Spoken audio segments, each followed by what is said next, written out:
So far we have been discussing unidirectional transport. The discussion so far has been restricted to steady flows, where we have derived an equation for the field variable, which consists of a time derivative in general and derivatives with respect to the spatial coordinate. Okay. So, we had a particular form in the case where the diffusivity is dependent on position, and if it is independent of position, you have a second order derivative with respect to the spatial coordinate. So, this requires two boundary conditions in the spatial coordinate and one initial condition in time. And so far we have been discussing cases where the system is at steady state. If the diffusion coefficient is a constant and there is no source, then the second derivative of the field variable is a constant, okay, and therefore, the field variable is a linear function of z. The flux is a constant, okay, as you can see from here, the flux is a constant. Okay. If you have a steady source and constant diffusivity, then the flux is a linear function because it is one integral, field variable is a quadratic function. So, we had looked at cases where there was a steady source, the viscous heating in a channel, the flow down an inclined plane, cases where the Newton's law did not hold, the power law fluid. Okay. And we had also considered cases where there are forces due to electrostatic effects and there is a sink due to reaction diffusion and so on. So, in the last class we had looked at a reaction diffusion system, okay, where a gas is diffusing into a fluid and reacting in the fluid of thickness h in the z direction. Reaction was a first order reaction, and the boundary conditions were 0 flux at the bottom surface because the reactant cannot penetrate the surface, and a constant concentration condition at the top surface. Okay, so, these were the boundary conditions. We had solved the equation, calculate the concentration field, that is the concentration everywhere in the domain. From that solution we had calculated the flux at the surface, and from that got a correlation. Okay. And so, that is a standard procedure that is used for calculating correlations. First you solve for the field everywhere, you write down the balance equation, and that differential equation is solved for the field everywhere, and then you calculate the flux at the surface and then use the definition of the dimensionless flux to determine the correlation. In this case, the dimensionless flux is the Sherwood number, and the independent parameter is the Damkohler number, which is the ratio of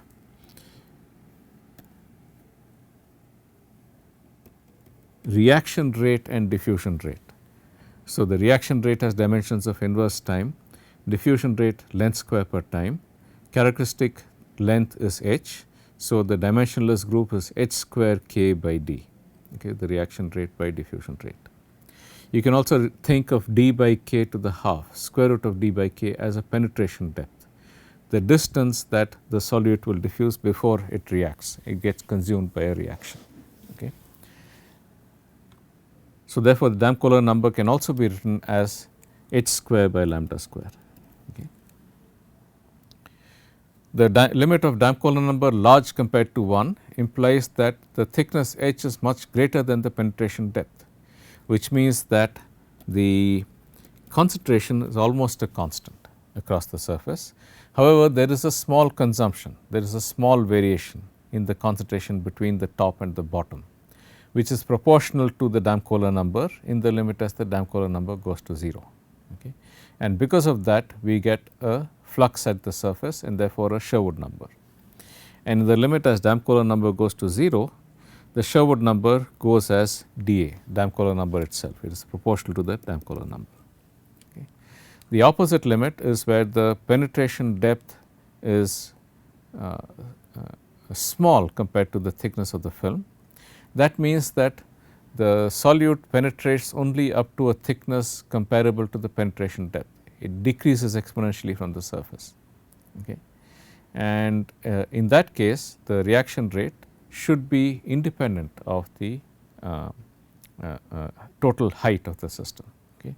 The reaction rate should be independent of the total height of the system, and that requires that the Sherwood number goes as Damkohler number per half.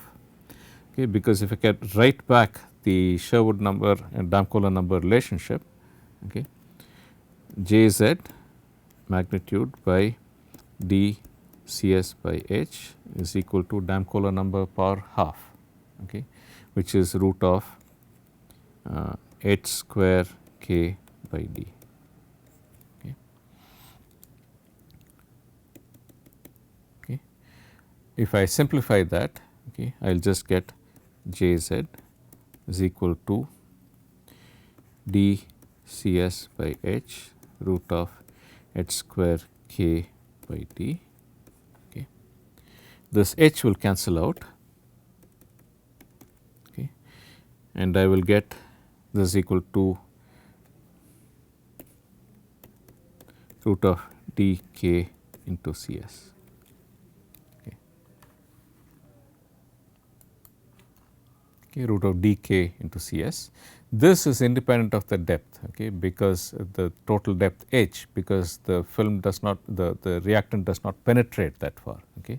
So, as you would expect in the limit of high Damkohler number, the flux Jz is equal to root of dk times Cs independent of the thickness h. Okay. So, we will go on to the next topic, which is binary diffusion.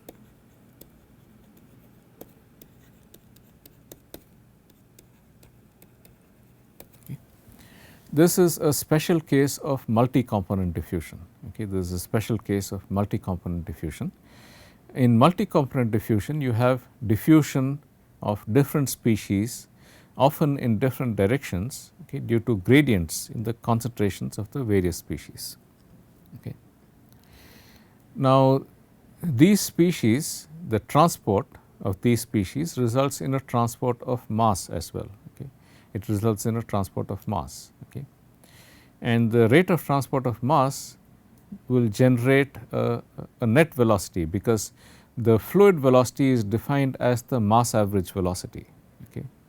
The total mass times if you recall, the velocity field we are defined as summation over all species of mass of species I times the velocity of species I in the x direction divided by the total mass. Okay. If I have multiple components that are moving in different directions, you could in general have a net flow rate, okay, a net fluid velocity, which is the mass average velocity, if the total mass times the total velocity of all of the species do not sum to 0. Okay. So far we have been considering the case where the concentration of one species is small, okay, it is a dilute system. So, the transport of one species does not generate very much convection velocity. Okay. However, in the general case, you could have a mass average velocity generated due to the diffusion of multiple species, and that has to be incorporated in the definition of the flux, because as I told you, flux consists of a diffusive part due to diffusion and a convective part due to the product of the velocity and the concentration, the fluid velocity and the concentration, and the fluid velocity is the mass average velocity. So, that is one definition, the mass average velocity. Okay.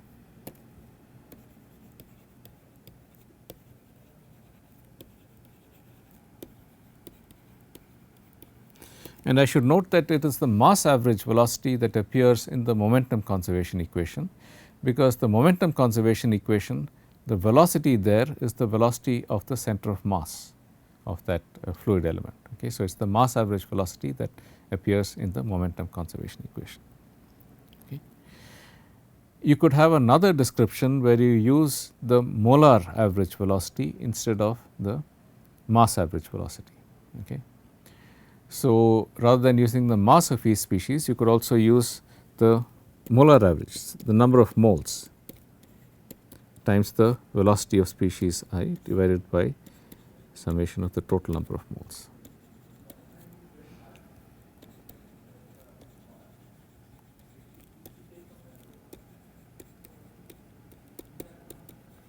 okay, where you use the number of moles instead of the total mass. Okay.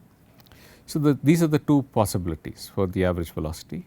For the fluid flow, if you are coupling the diffusion equation with the momentum conservation equation for the fluid, one should be using the mass average velocity. However, there are situations where the molar average velocity is preferred because you have constraints on the number of moles. For example, in a gas, according to ideal gas law, total number of moles of the gas is conserved, okay, at constant pressure and temperature from the ideal gas law. So, in those situations you would prefer to work with the molar average velocity. Okay. So, let me rather than considering multi-component diffusion with a large number of components in it, I will just consider a binary diffusion for simplicity. Okay. The extension to multi-component diffusion is algebraically complicated, but the principle is the same. Okay. So, I will just consider binary diffusion. So, first is the mass average description.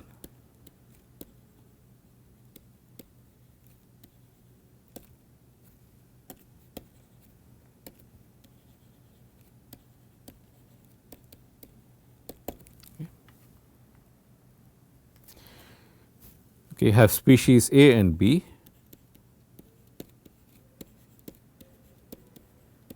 concentrations Ca and Cb, small c. Okay. Ca is the mass of A per unit volume, Cb is the mass of B per unit volume. Therefore, the total mass per unit volume, which is the density, has got to be equal to Ca plus Cb. Okay. I can define the species mass fractions.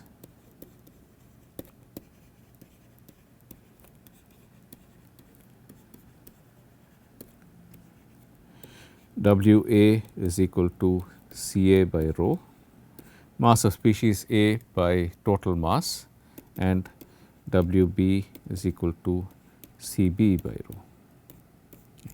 These are the mass fractions, the fraction of the mass due to species A and the fraction of the mass due to species B. Okay. And then I can define the species velocities. In general, the velocities of the two species are in general different because they could be interdiffusing relative to each other. You could have one species going in one direction and the other species going in the other direction. Okay. So, I will define the species velocities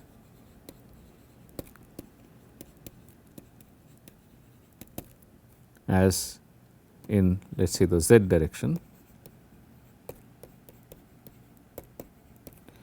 Vaz and Vbz.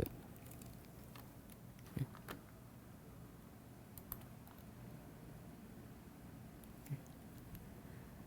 The fluxes is equal to the density times the velocity perpendicular to the surface. Okay.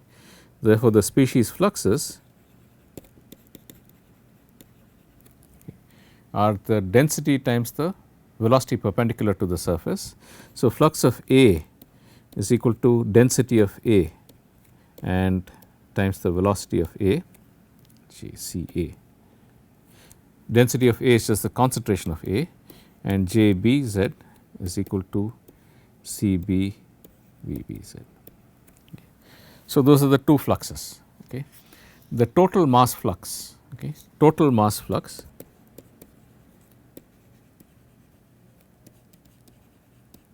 is equal to the total mass times the total velocity, the mass average velocity. Okay. This has to be equal to Jaz plus Jbz. So, this gives you the total flux of mass, which is basically the density times the velocity. The mass transport rate across a surface per unit area per unit time is the fluid velocity at that surface times the density at that surface. Okay. Density is the sum of the concentrations. Okay. So, this defines, okay, so this is also equal to Ca Vaz plus Cb Vbz. Okay. So, this defines the fluid velocity. the mass average velocity of the fluid Vz. Okay. Now, what is the flux of A? Okay. Okay. This is equal to minus dAB dCA by dZ plus CA Vz. CA Vz is the convective flux due to the fluid convection, okay, not the species convection, but the total fluid convection, and dAB dCA by dZ is the diffusive flux, okay, that is what we have been writing so far. Okay. In this particular case, we will modify this a little and write it as rho dWA by dZ. The diffusion flux in thermodynamics, for example, the driving force for diffusion is actually not the concentration gradient, but rather the chemical potential variation. Okay. The chemical potential variation acts as the driving force, and that chemical potential variation has to be expressed in terms of the concentration variation. Okay. Now, that is a rather complicated process. However, when you go through the process, it turns out that the result is actually density times the mass fraction gradient rather than the concentration gradient. Okay. Note that the concentration is equal to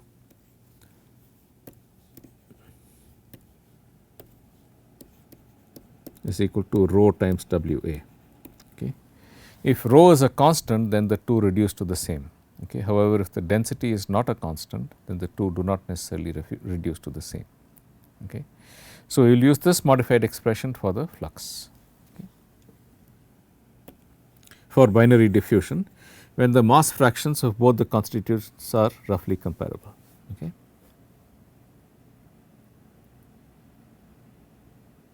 And for CA, I can substitute rho times WA. So, this equation becomes minus dAB rho dWA by dZ, okay, plus WA rho Vz.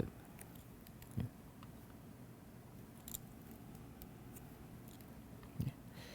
And I should note that there is a constraint on the weight fraction, that is that WA plus WB equals 1. Okay. So, the sum of the fractions has to always equal 1. Okay. I can write a similar equation for the species B.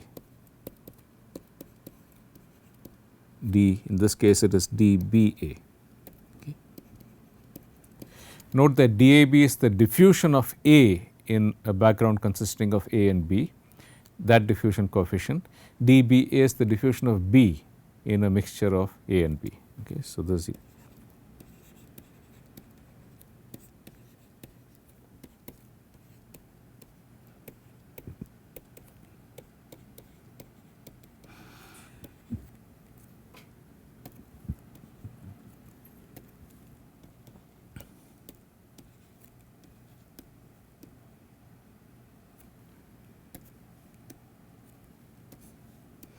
dWB by dZ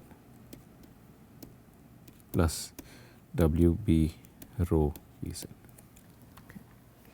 So, these are the expressions for the diffusion flux, and this is the additional contribution, okay, which is not present when we derived our constitutive relations when we specified our constitutive relations in Fick's law for diffusion. This was the term that was not present. Okay. And there is a modification in this term as well. Okay. Rather than dCA by dZ, I have written this as rho dWA by dZ. Okay. So, those are the two modifications that we made in this case. What about the total flux? Okay. So, we can add up these two, okay. JAZ plus JBZ is equal to minus DAB minus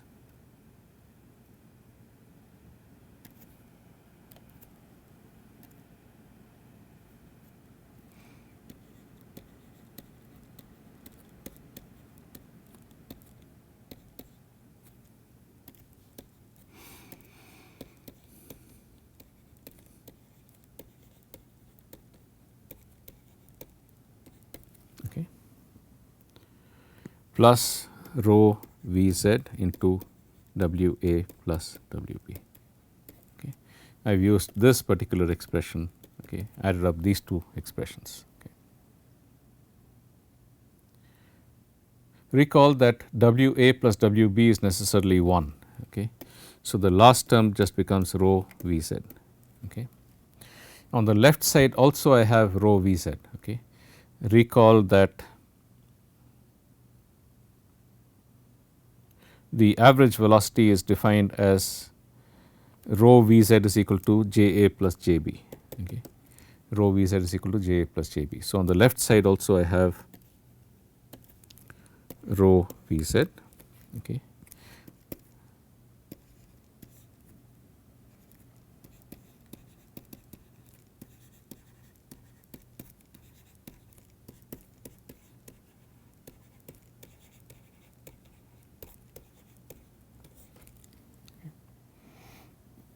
And these two will cancel out on the left and the right sides. Okay.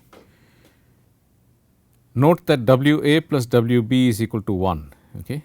This also implies that dWa by dz plus dWb by dz is equal to 0, okay, differentiating the left and the right sides. Okay. So, therefore, I can write dWb by dz as minus dWa by dz.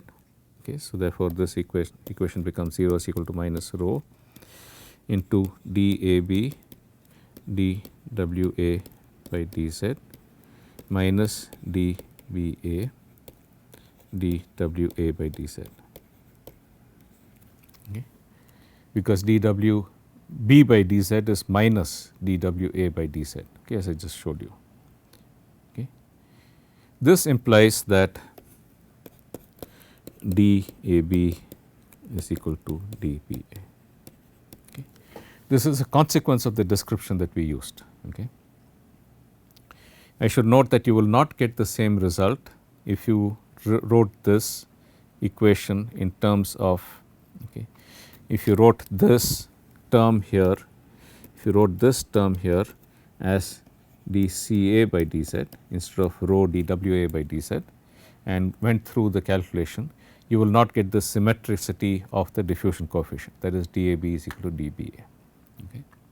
Okay. So, that is, so this is the formulation for multi-component or binary diffusion in this case. The formalism for multi-component diffusion is very similar to this. Okay. So, I will not go through that in detail. Okay. You can also have a molar average description.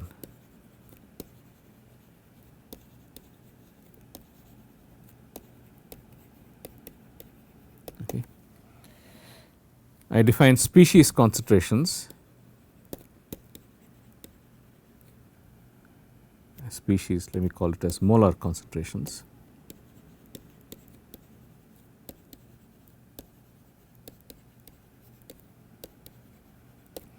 I will use capital C and Cb. Okay. Total concentration,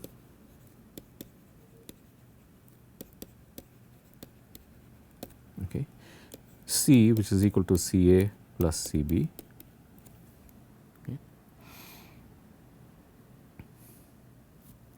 And then molar average velocity.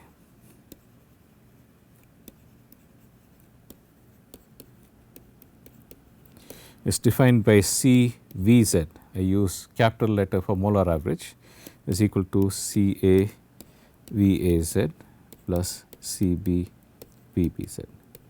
Okay. Where Vaz and Vbz are as usual the species velocities. Okay. They are the same whether you, the species velocity is the same whether you take the molar average or the mass average, because it is only a single component. Okay.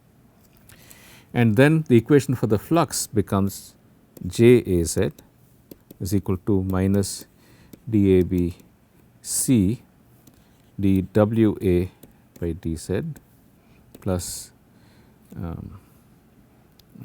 Wa into C Vz. Okay, where Wa is equal to Ca by C, Wb is equal to Cb by C. the mole fractions, okay, the molar concentration divided by the total molar concentration, the mole fractions. And you well know that the mass fractions and the mole fractions are different, okay, in general. So, this is how the diffusion coefficient is defined, and JBZ is equal to minus DAB C dWA by dZ plus, okay, or let me just make one more step, which is plus CAVZ, okay, where V is the molar average velocity and this is CB times Vz. Convection is proportional to the average velocity of both the species together. Okay. So, in one case it will be the molar average velocity, in the other case it will be the mass average velocity.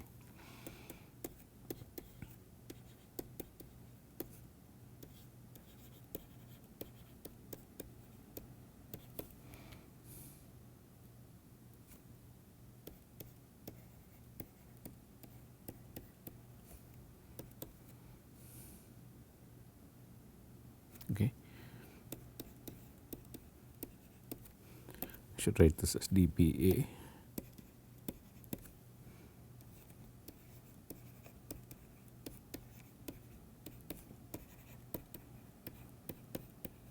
Okay. This is also equal to JAZ plus JBZ. Okay. And in a similar manner that we showed for the mass average velocity, I can also show that if you add up these two, right, you will get JAZ plus JBZ is equal to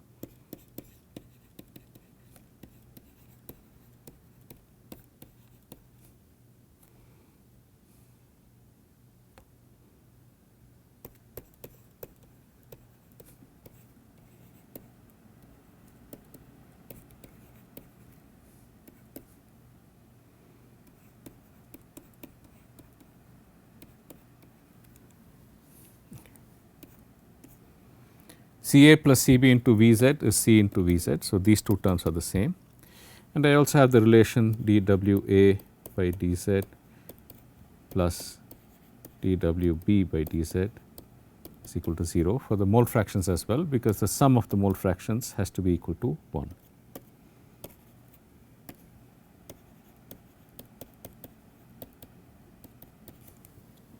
Okay. So, putting these two together, you get the similar relation, okay, or the exact same relation for the diffusion coefficients in the mole balances, DAB is equal to DBA. Okay.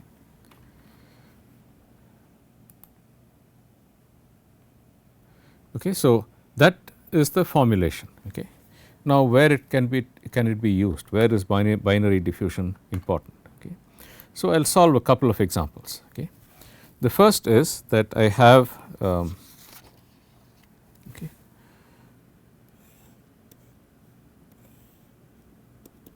okay, I have water evaporating from a container. Let us say this is Z is equal to 0, Z is equal to H, okay, and there is dry air on top, okay, and water vapor goes up through this, okay, dry air. This H is equal to 15 centimeters, okay, and I want to find out how long it will take for the water to evaporate. Okay. What is the rate of evaporation or the rate of decrease of water in the glass tube? Okay. And you are given that the ambient temperature 25 degrees centigrade, okay, water in tube is equal to 0.5 centimeters, okay, the height of water in this tube, okay, is 0.5 centimeters, okay. The length of the tube is 15 centimeters, okay. Vapor pressure of water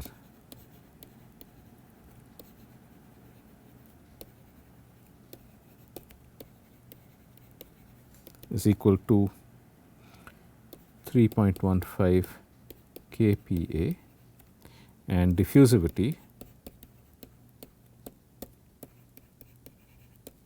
will be equal to 2.2 into 10 power minus 5 meter square per second. So, I want to find out how long it will take for the water to evaporate. Okay.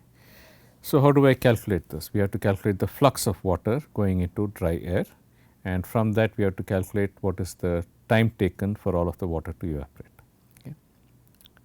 And here we also have to take into account that as the water evaporates, there is a net convection velocity, okay, because the water is going upward and there is very little gas coming downward. Okay. So, there is net convection velocity that has to be incorporated in the equation for the flux. So, I will continue this calculation in the next lecture. I will see you then.